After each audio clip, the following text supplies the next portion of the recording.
Mr. Willoughby's Christmas Tree by Robert Barry. Mr. Willoughby's Christmas tree came by special delivery, full and fresh and glistening green, the biggest tree he had ever seen. He dashed downstairs to open the door. This was the moment he'd waited for. "A magnificent tree! Splendid!" he cried. "Please, sir, won't you carry it right inside?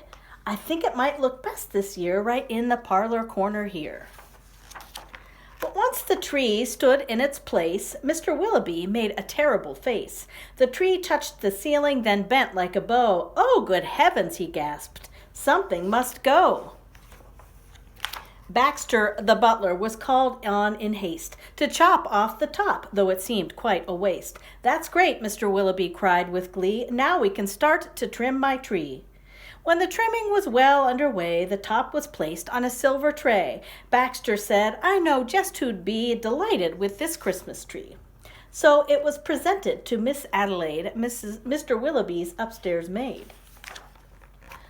"Won't this tree be a pretty sight when I have trimmed it later tonight? But the top, oh dear, I'm so afraid will have to be cut," sighed Miss Adelaide.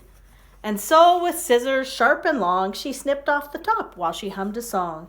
The top was set out the very next day to the back of the house to be thrown away. That little tree top caught the eye of Tim the gardener passing by. He certainly was not about to see that little tree thrown out. He hurried home straight away to see what Mrs. Tim would say. "Fa-la-la! Surprise! Surprise!" His wife could not believe her eyes.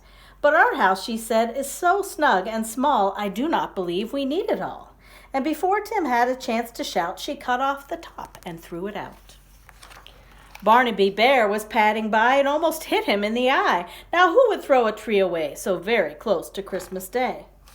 "I'll take it home, that's what I'll do. Look, Mama Bear, I've a present for you." "Isn't it a pretty tree?" yawned Barnaby quite drowsily, but Little Bear, standing off far, cried out, "That tree won't hold a star." Barnaby said, "Let's cut a hunk off of the bottom here at the trunk." But Mama Bear just shook her head and sliced the tree top off instead.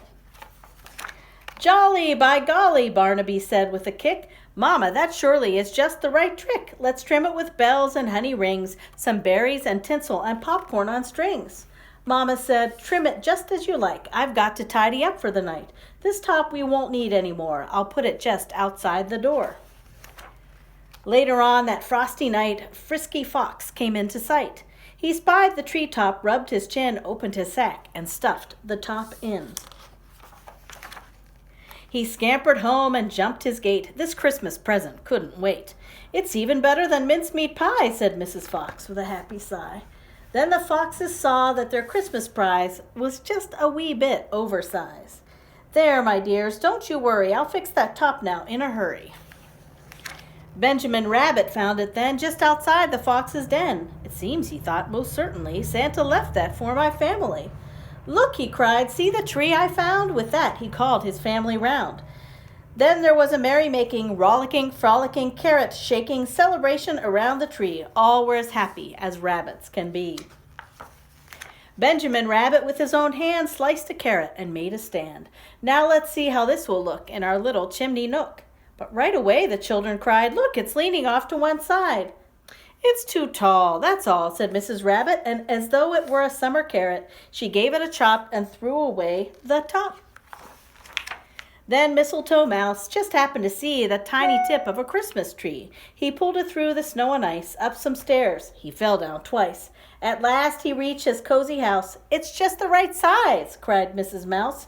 Then at the top, if you please, they put a star made out of cheese.